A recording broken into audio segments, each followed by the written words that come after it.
Labai daug žmonių nori pradėti savo verslą, tačiau nežino, nuo ko pradėti. Jie šiuo metu yra tokioj kaip ir psichologiniai fazėje. Kaupia žinias, vaikšto į seminarus, žiūri webinarus ir galvoja, kad vieną dieną jiems ateis stebuklinga idėja ir jų gyvenimas pasikeis. Turite suvokti, kad tai, ką jūs darote, ką darėte iki šiol, yra didžiulė beprasmybė, jeigu jūs nesiimate veiksmų. Jūsų žinių kaupimas lygus nuliui. Visi žmonės gimsta genijai, paskui tampa talentingi, vėliau gabūs, galop virsta vidutinybėmis. O kai jų asmenybė susiformuoja, jau būna idiotai.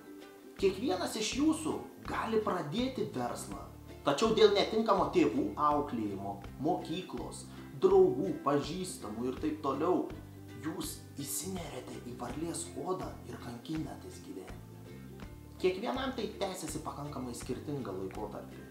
Vieni kankinasi pusę metų, kiti metus, kiti 3, kiti 5 ir taip toliau. Ką versle galima daryti? Versle galima pardavinėti konkretų produktą ar teikti konkrečias paslaugas. Paklauskite savęs, kiek dienų, kiek mėnesių, kiek metų dar leisite sau taip degraduoti ir nieko neveikti.